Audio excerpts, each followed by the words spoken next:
Hello, hello. Welcome, everyone. Thank you for coming today.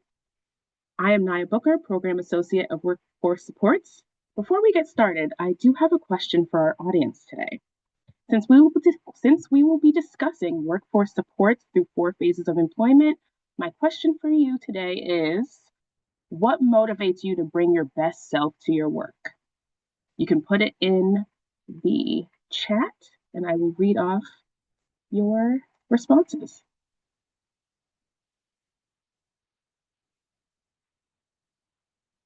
Question again was, what motivates you to bring your best self to your work? My awesome colleagues, leading by example, workplace climate, supportive coworkers, knowing I make a difference in the lives of children, yes. Children and families, constant learning, the work we do, knowing that every effort makes a difference, the impact the work has on my community, yes. Improving future, strong families and children, yes. Keep them coming, keep them coming. Thank you so much for your participation. And without further ado, our presenter for today is none other than Early Care and Learning Council's Director of Workforce Supports, Laura Murphy. Receiving her bachelor degree in community education at Goddard College springboarded a decade of direct service dedicated to young children and their families. Recognizing an opportunity to improve the lives of teachers, Laura transitioned into program administration, utilizing her own experience to influence systemic changes. She spent 5 years working as an early care and education consultant, supporting communities and private clients in expanding access to childcare and improving conditions for workers in the field. This work became the foundation for a toolkit designed to walk providers through creating childcare business plans and was disseminated with the assistance of the Shared Services Network. Let's give a warm welcome to Laura Murphy. Laura, the floor is yours. Thank you so much for that introduction, Naya. I am so excited to be here today, talk to all of you about workforce support strategies that can help champion the unique needs of the childcare workforce. I've incorporated some interactive elements into my presentation today, so please keep an eye on the chat box so that you can fully participate in our activities. We'll be using the Zoom chat and 2 Canva whiteboards to share today. As we come into the room and prepare to spend this time together, I'm going to take a few moments to run us through a short breathing exercise. It can be a chaotic time of year. Lots of folks are probably just coming back to work this week to very full inboxes. The holidays can be overwhelming. The news can be overwhelming. We're surrounded by a lot of noise. And I appreciate all of you taking the time to be here and be present to engage on this topic. For our breathing exercise, anyone who'd like to participate can take your thumb and press it to your forefinger. Then we'll breathe together. A deep breath in and let it out. Move your thumb to your middle finger and then again. A deep breath in and let it out. Now to your ring finger, a deep breath in and let it out. And finally, your pinky finger. Take one more deep breath and let it out. Thank you for joining me in that. Hopefully this helped bring all of you into the room and feel more present and prepared for the conversation we're going to have today. I'm going to share my presentation now. And the first thing that we're going to do is move into a Canva whiteboard and answer a question together. So you can follow the chat or the link in the chat, which Naya should be adding into our chat. And this will bring you to a location map where you can help show us where you work. So I'm going to move over to that now so that we can all look at it together.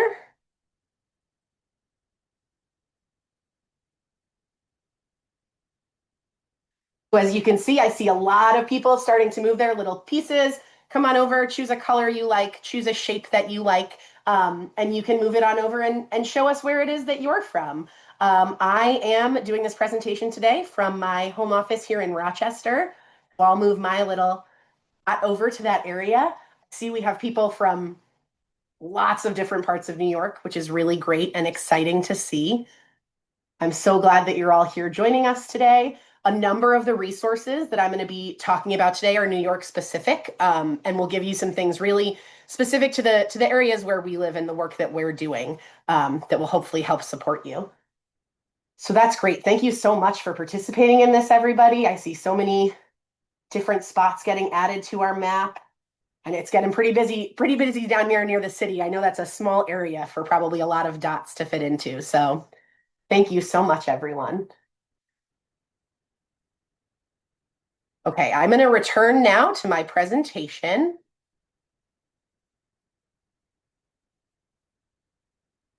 So now I have one more question for those of you who are still inputting your location. That's fine. Take your time, no rush.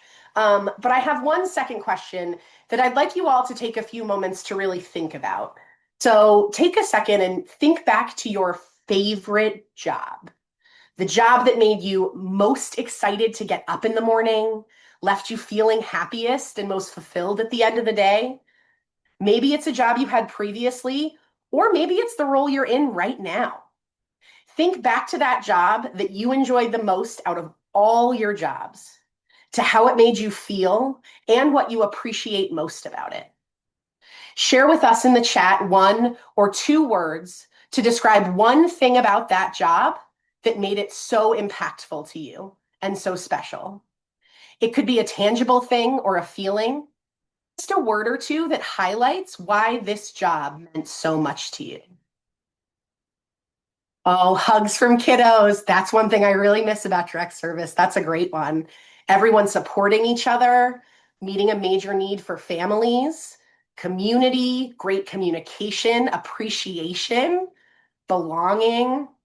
I'm seeing a lot of things that resonate with my own feelings about my favorite jobs. Supervisor support, that's a big one. Joy from children. Teachers getting salary increases, transparency and support, connection and impact. These are all really wonderful things. Thank you so much, everyone. So there's a million things, right, that go into making a job feel special and making us feel like we belong in a job and like it's the right place for us to be. I really appreciate all of you sharing about your favorite jobs. Start for our presentation today. Let's get clear about what we mean when we talk about workforce support. Workforce supports encompasses the services, resources, and systems designed to attract and develop a sustainable and highly qualified workforce. The early childhood education field is unique from many others in that it often combines high educational and experience expectations with wages and benefits that are often lower than many more accessible job options. As I'm sure we all know, no one goes into this field because money is their top priority. And many dedicated, talented folks stay in the workforce, even in the face of low wages and inadequate benefit offerings. So with those factors in mind, what is it that brings people into this workforce and what keeps them working in it? Today, we'll be looking at workforce supports through the lens of 4 distinct phases of employment: recruitment, onboarding, retention, and offboarding. Recruitment refers to all of the work involved before making someone an offer of employment, from setting clear organizational values and cultural norms, to targeting job postings to reach appropriate demographics, to building an interview process that will provide the information you need to determine if an applicant will be the right fit. A strong recruitment strategy is the foundation to successful retention. Onboarding, the process of introducing a new hire to your program and ensuring they have everything they need to be a successful member of your team. It includes baseline requirements like ensuring they're familiar with licensing regulations and health and safety protocols, plus program-specific documentation and support to help them integrate into the existing community at your program. The retention phase is hopefully the longest of the employment phases, and it encompasses ongoing, systemic, and individual supports, offered to employees that keep them engaged, invested, and connected to their role and the program as a whole. Retention can include opportunities for advancement, encouragement and support for employees growing in place, and the day-to-day conditions that impact staff, like life-work balance, physical environment, and program philosophies. Final phase we'll be discussing today is one of the least discussed, but it can provide valuable insight for improving program sustainability and maintain connections that can benefit your program in the future. Offboarding refers to both the experience of the staff member who's leaving your program and the systems that you put in place to gather and apply feedback during that process.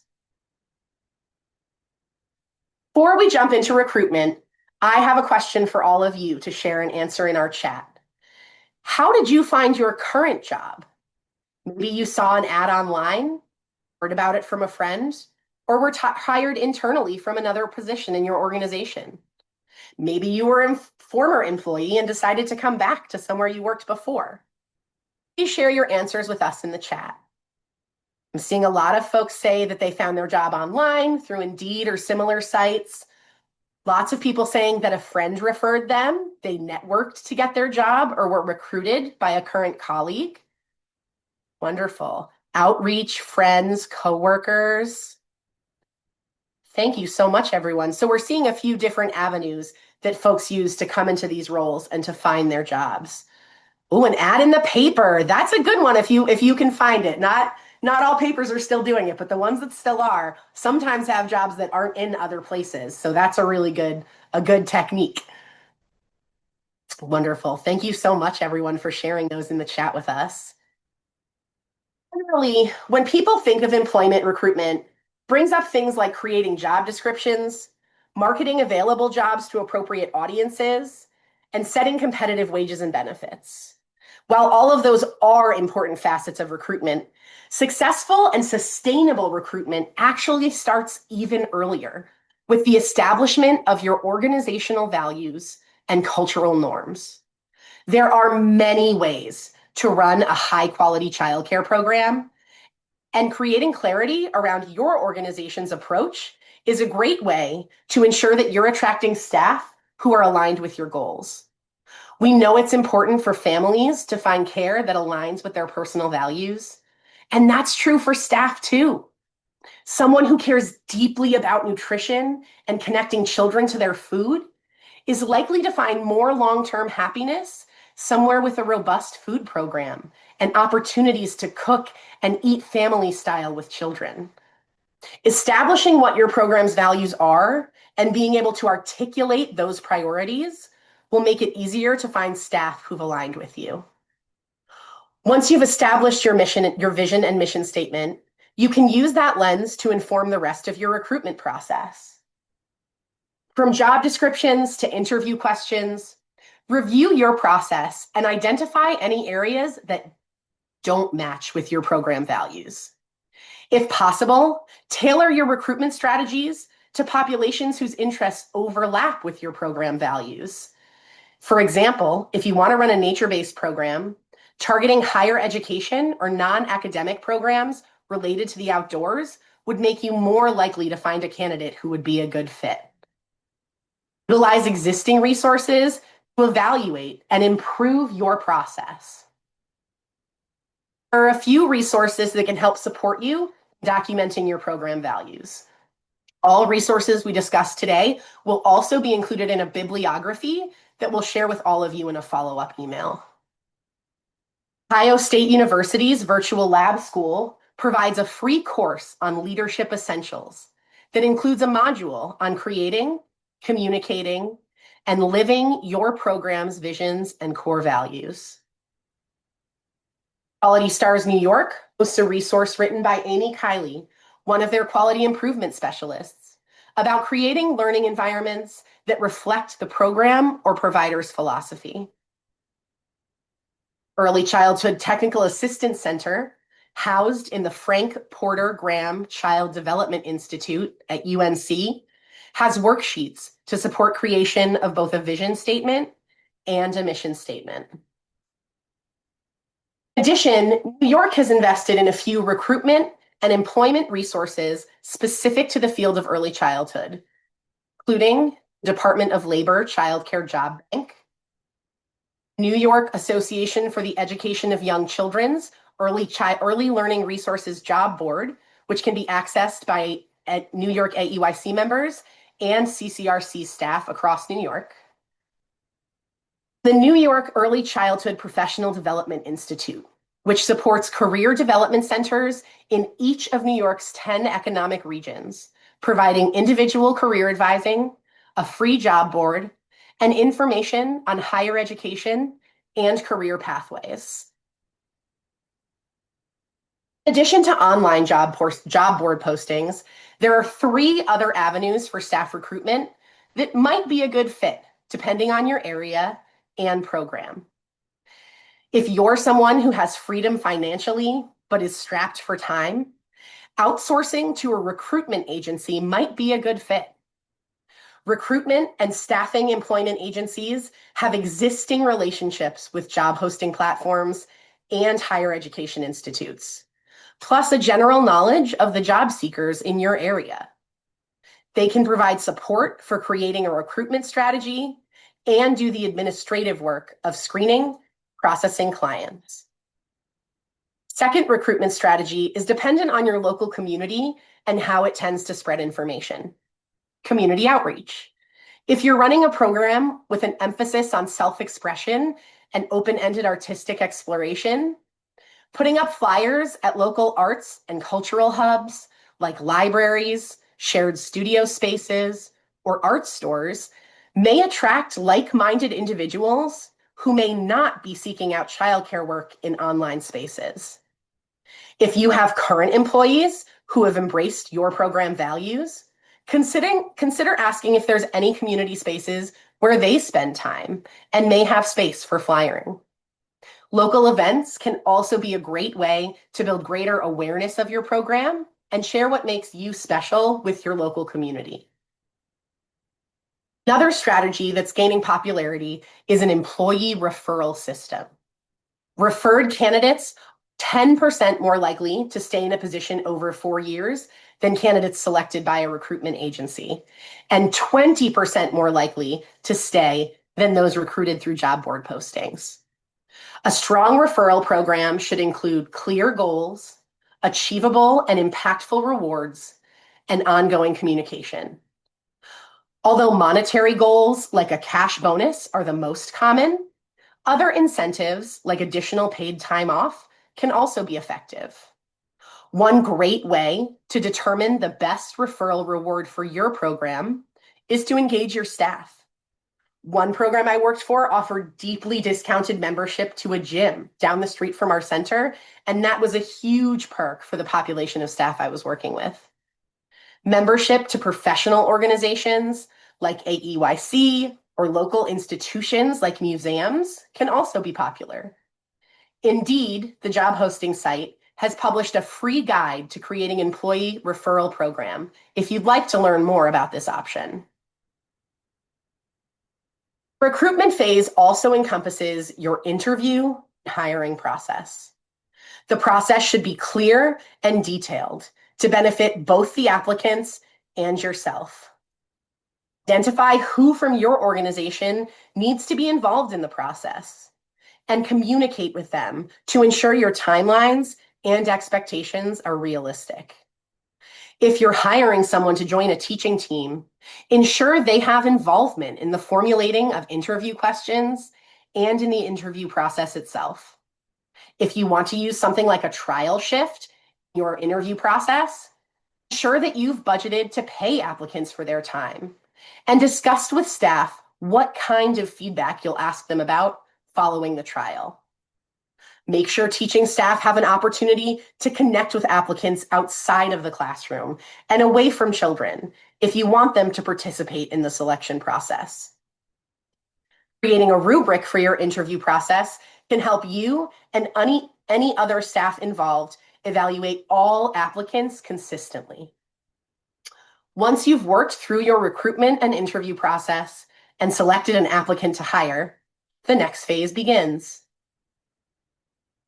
Onboarding phase can often be rushed or disjointed due to the fast-paced nature of working with young children and the frequent staffing shortages that many providers face. It can be difficult to find time in the day for orienting new staff, especially if you involve existing staff in the onboarding process. However, evidence shows that onboarding matters. Organizations with a strong onboarding process improve their new hire retention by 82% and report productivity gains of over 70%. Onboarding for staff happens across 3 phases: pre-boarding, orientation, and ongoing support.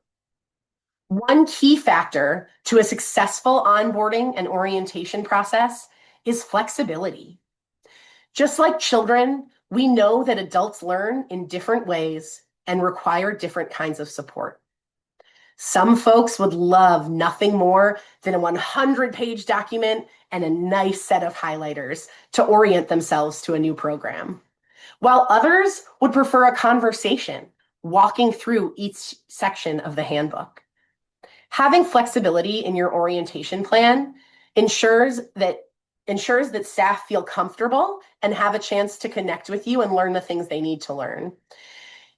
A good orientation plan utilizes a mix of hands-on work, shared reflection, and information, and peer-to-peer support to ensure that everyone gets what they need to be a successful employee. Pre-boarding includes anything that can be done before an employee's first day: background checks, reference checks, offer letters, benefit information, and some forms.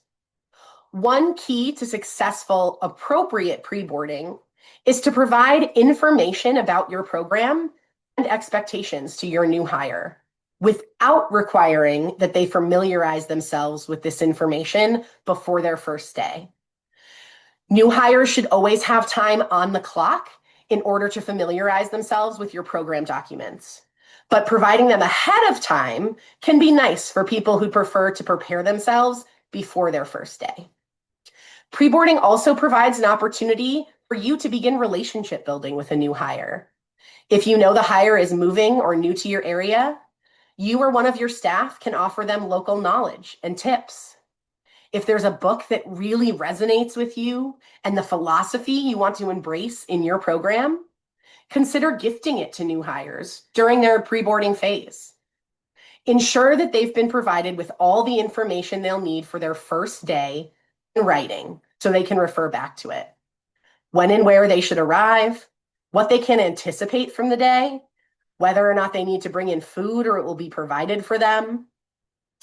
If you include mentoring, peer connection in your onboarding process, consider introducing the two during the pre-boarding so that your new hire has multiple points of contact for questions or new day jitters and concerns they may have.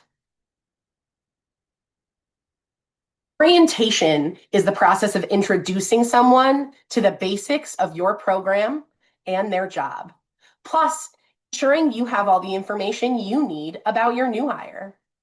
For new hires who are brand new to the field, it's also an introduction to the basics of caring for children and being part of a learning community. A successful orientation schedule includes paperwork, self-study of program and licensing expectations, peer connection, hands-on instruction, and time for your new hire to ask questions. Having someone do nothing but fill out paperwork, read long documents for a day or two can be off-putting.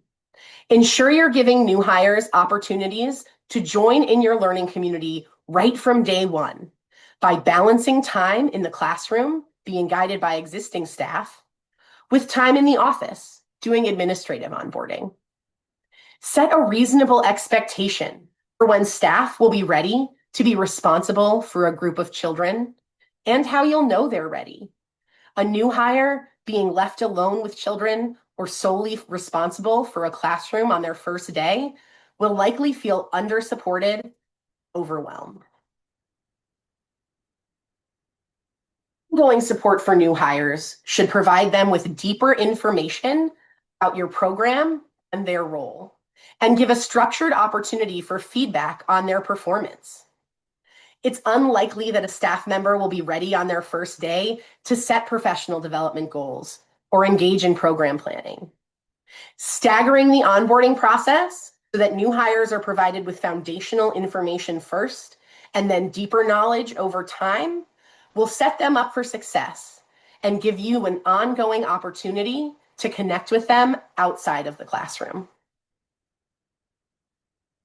There are a number of resources available to support you in upgrading your onboarding process. Head Start has a number of resources, including an article on onboarding best practices. Childcare Biz Help has an extensive 90-day orientation checklist that can be a great springboard for creating your own onboarding process. When creating an onboarding and orientation plan, be sure to check for the baseline licensing requirements as well. For programs operating in New York, see OCFS's Recruitment Toolkit for childcare providers. This is a great resource that includes strategies and templates to help programs find and keep quality staff members, including onboarding information that incorporates New York State's employment requirements. Your recruitment and onboarding process are impactful on the next phase of employment, retention. Retention of staff involves a number of overlapping and intertwined issues like wages, benefits, and working conditions. Although wages are a major factor in the retention conversation, they're also the most difficult to improve because of their dependence on outside factors like parents' ability to pay and federal, state, and local funding availability. Today, we'll be looking at non-wage related factors that impact staff retention. One key part of retention is knowing what kind of turnover you're facing in your program. Turnover can be calculated using a simple formula. Divide the number of employees who left your program, your average number of employees, and multiply by 100. You can do this by month, year, or another time period. The answer you get will be your turnover rate. For example, if in 2025 you had an average of 20 employees and 2 employees left during that period, your annual turnover rate for 2025 would be 10%. Knowing your current turnover rate will help you to evaluate the effectiveness of your workforce support efforts. A survey of early childhood educators found that for each 1-point increase in a teacher's workplace support rating, their odds of intending to leave their job decreased by 47%. Today, we'll talk about 7 elements of a supportive work environment. On-wage benefits, the physical environment, systemic support, relationship building, succession planning, growing in place, and supporting next steps. In June of 2025, the McCormick Institute for Early Childhood published a study examining the role of employer benefits and turnover in center-based care. They identified 3 specific indicators that had the strongest relationship to staff turnover: health insurance, paid time off, and retirement. They also noted that a comprehensive and varied package of benefits can make an impact on turnover rates. In addition to traditional benefits, offering things like discounted tuition, membership to professional organizations, access to an employee assistance program can make staff feel valued and supported. Professional development is another area where you can offer significant benefits that also benefit your program. Paying for time spent training and training fees, and supporting staff in accessing additional educational funding for degrees or credentials can empower your employees in their teaching journey and deepen their knowledge in the fields. Providing regular planning time outside of the classroom for both lead teachers and teaching teams shows staff that you value and respect the experience and ideas they bring to their classrooms. If you're doing these things already in your program, they're great factors to highlight in your job postings and interviews and can really help you stand out as an employer. We know that the physical environment is impactful to the children in our classrooms, but it makes a significant impact on staff as well. From things as simple as ensuring all classrooms have adequate adult seating to broader health and safety protections like air quality. There are many ways that you can support your staff by improving their environment. Providing private, well-equipped workspaces outside of the classroom will allow staff to engage more effectively in their curriculum planning and professional development. Ensuring staff have access, clean, and comfortable space outside of the classroom to store and prepare food and take their breaks will help them decompress. You can leverage your physical environment to help your teachers feel seen and engaged by giving classrooms annual furniture budgets, providing paid classroom refresh days where staff can rearrange their rooms. You can also allow teaching teams to maintain wish lists or submit requests for child or adult furnishings. All of these will help give staff a sense of ownership over their space. Make sure that staff have the tools they need, best organize and design their classrooms, and support them with resources related to classroom design. Staff also feel supported by spaces that are well cared for.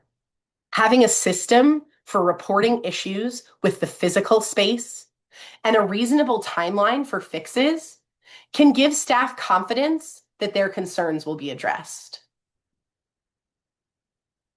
Systemic support encompasses the policies, procedures, and systems you build that impact staff's day-to-day work environment. Appropriate staffing to ensure that things like planning time, breaks, and time off are protected is important to making staff feel valued. Writing clear job descriptions with explicit responsibilities helps teaching teams work together. It gives staff expectations to follow in their current role and an understanding of their other options for growth within your program. Processes like requesting time off, reimbursements, or staff callouts should have clear written policies that are accessible to all staff. Your wage scale, raise or cost of living policy, and benefit offerings should be clearly explained in written policy, linked to education and experience, and applicable to all staff. Staff should be provided with all the tools they need to perform their job duties, like providing phones or tablets if they're required to use a childcare management software app. Surveys have shown that most early childhood staff prefer consistent schedules. Work with your staff whenever possible to provide them with shifts that fit their needs. Ensure that the evaluation process you use for children is integrated with staff's work and supports their classroom management, rather than feeling like a burden or distraction. Give staff regular opportunities to provide input into program policies and share ideas about changes that could improve their job. Empowering staff and engaging them in shaping your program gives them a sense of investment and belonging that can help prevent turnover. Similar to our work with children, relationships are truly at the core of a strong and supportive work environment, as many of you noted earlier when we were talking about your favorite jobs. In an article for the National Association for the Education of Young Children's magazine, Teaching Young Children, Marie L. Masterson from the McCormick Center for Early Childhood Leadership identified 11 tips to support strong co-teaching relationships. Tip 1, communicate daily. It's important that staff who are working together have time to connect with one another. Guide teaching teams to agree on communication channels that work for them, and establish classroom expectations for how information is recorded and shared. Encourage staff to share their lunch breaks or attend professional development events together. Two, share origin stories. Give staff space and encouragement to have conversations about how and why they came into the field and their role. Articulating the joy they find in working with children to others can help reinforce their sense of belonging, both in your program and in the field in general. Tip three, validate feelings. Working with young children and families can be challenging and emotional work. And it's important that teaching teams feel safe and supported in their communications with one another. Set a strong example for your staff by validating their feelings in your interactions with them. Suggested phrases include, I can understand why you feel that way. And I appreciate that you want to learn more about this. Four, give sincere, positive feedback. It's easy to get caught up in the chaos of a day, and it's common for things that go wrong to stick out to us more strongly than things that go right. Challenge your staff to seek out opportunities for positive feedback for one another. Set an example by challenging yourself to observe closely and provide regular positive feedback. Five, stay in the present. Encourage staff to address issues as they happen and don't get bogged down in previous discussions or disagreements. State observations as objectively as possible and scaffold difficult conversations as an opportunity for colleagues to problem solve together versus seeing one another as a problem. Six, practice active listening. Active listening is a great skill for everyone to practice, and it improves relationships with both professional colleagues and the children in your care. Encourage staff to practice active listening by using positive body language and giving their full attention to important interactions. Tip seven, set up positive rituals. Allow staff to create rituals that affirm and energize them throughout the day. That might be a daily meditation moment, positive affirmations, a question of the day, or a classroom run around the entire playground. Encourage staff to let their personalities shine and do things that invigorate them and their students. Tip eight, provide calm mental recovery zones for both children and teachers. Soft, quiet spaces help people decompress and provide a respite from the fast-paced energy of a busy childcare program. Make sure you have these spaces available and help staff recognize when they know to take those spaces. Nine, create an appreciation board. Provide staff in the program with an area where they can share positive experiences and cheer one another on. Tip 10, establish celebration routines. Implement routines like special songs for transition times, sharing accomplishments, and acknowledging successes. Tip 11, grow professionally as a team. Create a culture of lifelong learning by encouraging your staff to share new things they've learned and by creating shared professional development opportunities for your program. Encourage staff with similar interests to attend professional development events together and extend their learning back into the classroom. In addition to relationship building within a teaching team, encourage cross-pollination by identifying and sharing your staff's strengths. Give them the opportunity to learn from and rely on one another by acknowledging subject areas or tasks where they excel and directing them to one another for additional knowledge and support. Create optional non-work related chances to connect by hosting game or craft nights, providing staff meals after work, or arranging for volunteer opportunities. Working to build positive, uplifting relationships between yourself and the staff in your program will also help them build stronger relationships with one another. Succession planning help you build a sustainable, supportive learning environment for staff and children in your program. Succession planning is a process for identifying and developing your current staff to fill future roles.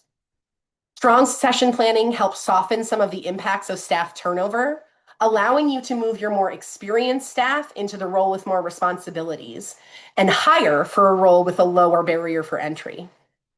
It also ensures that even when staff leave, children continue receiving consistent care and scaffolding with less disruption to their routines. Succession planning can also boost staff's sense of place in the program and inspire their professional development journey. It gives staff an aspiration and a clear pathway to prepare for the role. Engaging with staff to reflect and plan their professional development goals will give you a sense of where their strengths and interests lie and what future roles might be a good fit for them. One uncontrollable factor of succession planning is that you only have so many positions available, and they're not always open when someone is ready for one. One strategy to alleviate this is supporting your staff in growing in place. Growing in place means giving your staff opportunities to expand their knowledge, gain credentials, and take on extra responsibilities related to their passions and strengths. There are some internal program tasks, like managing your food program, social media, parent communications, or staff wellness. You could easily delegate some or all responsibilities to a staff member. These extra responsibilities can give staff confidence and the opportunity to explore their interests. If you are giving staff extra responsibility, ensure that you balance that by either increasing their pay or adjusting their current responsibilities to compensate. You can also encourage staff by giving them chances to share their passion with one another. If you have a staff member who loves teaching dance or yoga, you could pay them to offer a weekly session after work. If you have a staff member who's deeply passionate about reading, you can give them librarian responsibilities and let them oversee new book purchasing for your program, or join other teaching teams to help brainstorm literacy curriculum. These opportunities can help staff feel honored and strengthen their connection to your program and their colleagues. You can also support staff growing in place by helping them identify and obtain credentials, further education relevant to their interests. If you have a staff member who loves teaching adults as well as children, you could assist them in the process of obtaining their training and technical assistance professional credential, or TTAP. Showing staff that you value their goals and want to invest in them can give a sense of fulfillment and growth, even if they're still working in the same role. Of course, fortunately, not all staff ambitions will be manageable within your program. Some staff will have passion or desires that move them to different programs, out of direct service into other roles in the field, or out of the field entirely. Some amount of turnover is impossible to avoid, and supporting staff in their growth, even if it's outside of your organization, can have benefits for your program too. Supporting staff in their career journey can benefit your program's reputation in your community and the field. Experienced, supported, and passionate former employees reflect well on your program's level of quality. On a larger scale, supporting a staff member in achieving the next step in their journey helps elevate the field as a whole, either by empowering staff who feel passionately about it, or by helping staff who don't enjoy the work to find a better fit. Encourage staff to be open and honest about their desires for their career path. For staff who are new to the field, help them understand the ecosystem of supports that surround the world of early childhood education, from regulators and licensors to business specialists and infant toddler specialists to professional development providers. The field of ECE is much vaster and more varied than it appears to people outside. Helping staff gain awareness of these systems not only support them in their current work, but also provide them with a sense of what other opportunities exist. When the time comes for a staff member to leave your program, we enter into the final phase of workforce supports, offboarding. A positive and predictable offboarding process can make the transition period smoother and more beneficial for both you and the staff member leaving.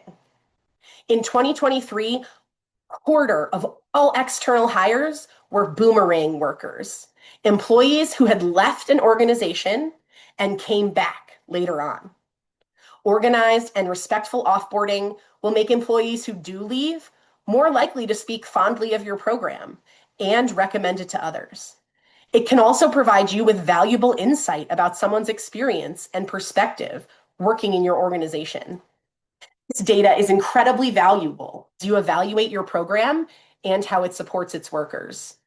Although some staff exits from a program are sudden or immediate, many staff provide notice that gives you the opportunity to offboard them thoroughly. Here are a few key areas of a successful offboarding procedure. Strong communication regarding the staff member's departure. When a staff member is leaving your program, you should have clear procedures to follow to support their exit. Ensure staff understand their responsibilities in offboarding and engage them in a conversation about telling their colleagues and establishing a reasonable transition plan. Complete administrative tasks relevant to offboarding. Notify any benefit packages you have about changes in a staff member's employment status. Ensure staff access, like door codes, physical keys, or access to company accounts, is turned off at the appropriate time. Facilitate the transfer of knowledge. Guide your existing staff member in sharing their knowledge of policies, procedures, and the children in their care with their colleagues to support a smooth transition for everyone involved. And lastly, hold an exit interview. Provide exiting staff with a chance to share openly and honestly about their job, organizational culture, and staff benefits. You can do an in-person interview or provide written questions for staff who prefer to express themselves that way. Collecting and evaluating this data will help you with program improvement and give you insight into the causes of turnover in your organization. If you're looking for more resources on offboarding, Brightwheel has created an employee termination process guide that includes valuable templates and guidance on how to manage when you need to let a staff member go. Career Minds, a human resource organization, provides a guide on how to create a compassionate offboarding process for employee exits. Now that we've reviewed the phases of workforce supports, I'd like to take a little bit of time, just a minute or two, to reflect with all of you. I want you to think of your own organization or an organization that you work with. Consider the strategies and techniques we've discussed today. I've set up a second Canva whiteboard that we'll share in the chat now so that you can view it. When you click into the board, you'll see 4 different squares, each representing one of the phases we discussed today. Please drag and drop the green plus signs to indicate which phase or phases you believe your organization is the strongest in. Please drag and drop the blue circles to indicate the phase or phases where you believe your organization has room for growth. I'm going to share the Canva that you're all working on so that we can see as people move their spots around. It looks like a number of folks feel really confident that their organization is succeeding in retention, which is amazing to see. I'm seeing a number of folks also who feel really strong about their offboarding, that they have a lot of strength there. Oh, but we're also seeing a lot of people who who feel they have room to grow in their onboarding process. And that's important too. Everybody starts somewhere, and there's lots of opportunities to grow and change. Thank you everyone for participating in this. It's great to see all your little dots moving around. I see it looks like a lot of people see room to grow in their offboarding process, which I think is pretty common. That's an area of human resources and of program management that doesn't necessarily get talked about a lot, but can be fairly impactful. I know for myself, I have certainly returned to jobs in the field that I have left before, and that's been heavily influenced on how that exit process went and on how leaving felt for me when leaving an organization. Great. Thank you so much, everyone, for participating in this. I'm seeing a lot of blue circles in recruitment and onboarding as well. Thank you for sharing your reflections, and I hope some of what we shared today, our presentation, help you as you move forward in trying to address those areas for growth. So before we leave for today, I want to share 4 things that I think are key takeaways to keep in mind regarding workforce supports. First, that you need to understand the shape of your program before you can evaluate if someone will be a good fit. If you're not sure what will help your staff feel most supported, ask them. They are the true expert on their own needs. Very few people remember their pay rate at every place they've worked, but they always remember how they felt about their job. Lastly, you have something valuable to learn from every person you hire. So those are our key takeaways. Thank you so much for joining us today. I've put my contact information up here, and Naya will also add my email address to the chat.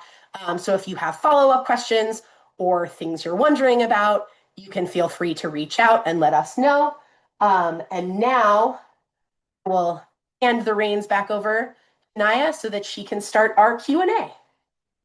Yes, thank you so much, Laura, for all this wonderful information that you've provided to us today.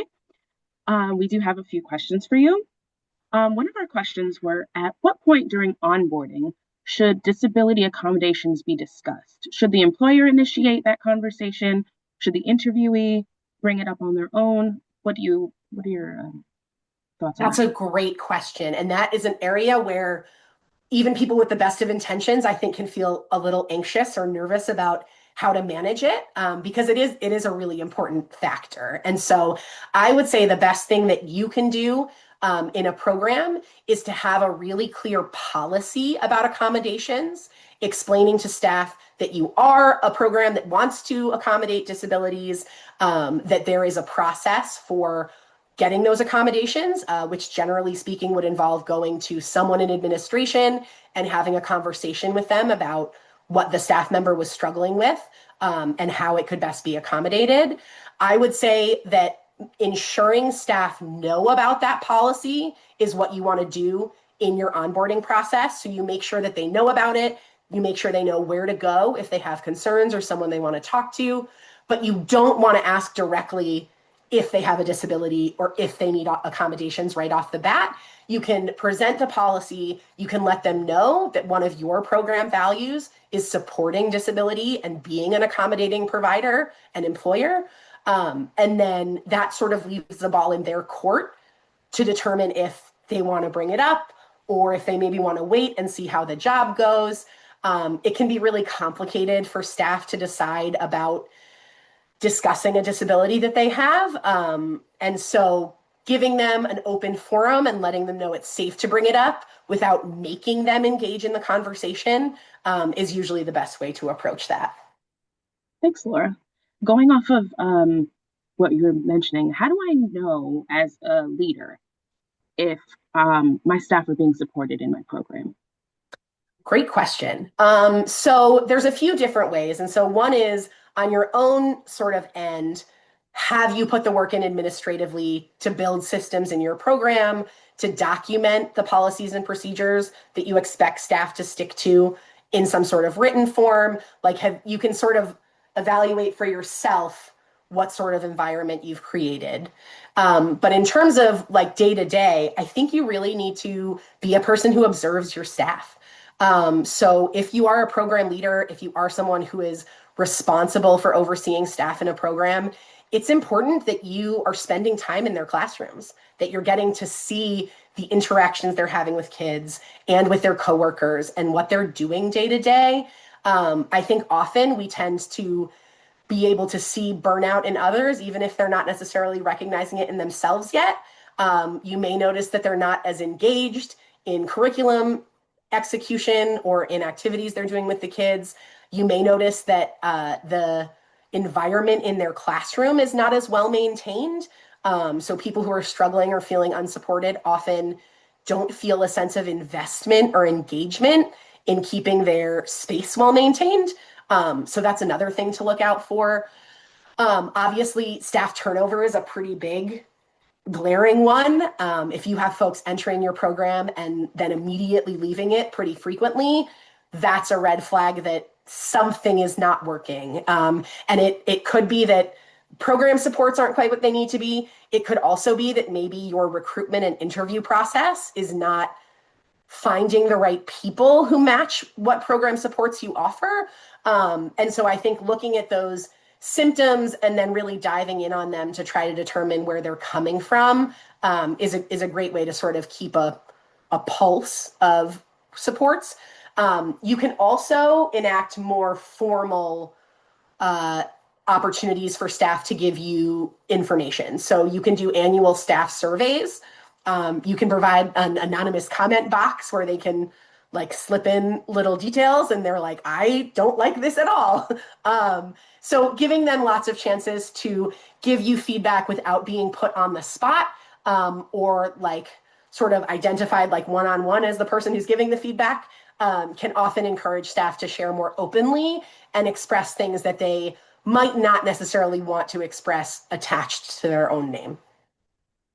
Okay, thank you. We have another question that we, from ECE, especially ECE leadership, we hear a lot that time and money are typically a barrier. How can leadership find the time and money to accomplish these skills? Yeah, that's a great question. It is really hard, right? Because when you're already dealing with a staffing shortage, fixing your staffing shortage leaves you with not a lot of like wiggle room and flexibility for how to do that. There's a few different things that can help. One is really making sure that as a program administrator, you're engaging in as much time and energy saving as you can for your own work. So making sure that your business practices and your sort of day-to-day responsibilities that you're utilizing as many resources to make those easier as possible. So as I brought up earlier, the New York Association for the Education of Young Children hosts our shared services site, the New York Early Learning Resources Hub. And that hub is available for members of New York AEYC and any staff who work at a CCRC, at a child care resource center. And they have a ton of resources related to stronger program management, both time and cost saving, which can be really helpful. I can say from my own experience in consulting with starting a child care center, the discounts and data provided by that resource hub shared the program I was working with $70,000 they saved based on those programs. So accessing those is really great. Accessing the resources that we have available in New York State. So as I mentioned earlier, both OCFS, the Office of Children and Family Services, and the New York Professional Development Institute have a lot of information and resources that can help support you. The career development centers in particular can be a great way to keep your staff engaged and provide them with career support without you having to take the time to do that. Our team here at ECLC is working with OCFS right now on launching New York's first substitute pool project, which we're really excited about. So that pilot will be launching sometime this year. And we're hoping that eventually that system will also be able to provide support for people so that when you have new staff coming on, you can bring in substitutes to cover those gaps and be able to really engage your current staff in that onboarding process. Okay, a lot of very good solutions. We have one last question before we go. You mentioned that you opened a program. You also helped a lot of other programs as well. In your own experience supporting childcare communities, were there any creative incentives or strategies to support staff that you use that you didn't mention during this presentation today? Sure. I think if you're talking about opening a new program, one thing that I think is a huge incentive for staff is them being able to participate in the program building. So when teachers know that they get to buy their own classroom furnishings and decide what everything's going to look like, all the way down to like picking paint colors, I think that can really give people like a little bump of enthusiasm. It can be hard, as I'm sure many of you know, it can be hard in the field to walk into a new job where someone else has set everything up, right? Like the systems aren't always quite what you would do. The organization isn't always quite what you would do. And so I think that chance to come into a blank slate is very appealing to people who are really passionate about the field and find it to be a calling. So if you're opening a new program, I think that's a great perk to sort of talk up and encourage people to invest in. For an existing program, a program that already is open. I think it comes back again to some of those program values and finding incentives tied to those. So if you're a person who's running a program that's really invested in outdoor education and like the STEM work and creating nature-based classrooms, then providing opportunities for your staff to get membership to things like hiking associations or memberships to like REI, the store, like giving them incentives that are really tied to those values that you're hoping will attract them to the program. If you're basing your program values on your own personal beliefs and the things you love, what would incentivize you, right? Like what would you love that would make you want to come work somewhere? I think getting sort of creative and interesting with it can be really helpful. I worked for a program once where a big perk was that once a week we got Panera Bread's leftovers. They had a program, I'm not sure if it still exists, where they donate to a different nonprofit every day, all the leftover food. And so we would take all that food and we would disseminate it to our staff and families. And for some of my staff, those free cookies and bagels every week were a huge incentive. Sometimes that was the thing that got them coming in that week. It's little things like that. It's also little things that make your program comfortable. Nobody wants to go to work every day and use one ply toilet paper. And so, like, tiny little things, those all add up into making the work environment feel good for people. Laura, thank you so much. Thank you for bringing all of this wonderful information to us today. And I want to also thank the audience for attending today's Learning Cafe. We look forward to bringing you more information and more informative content. We will see you soon. Thank you.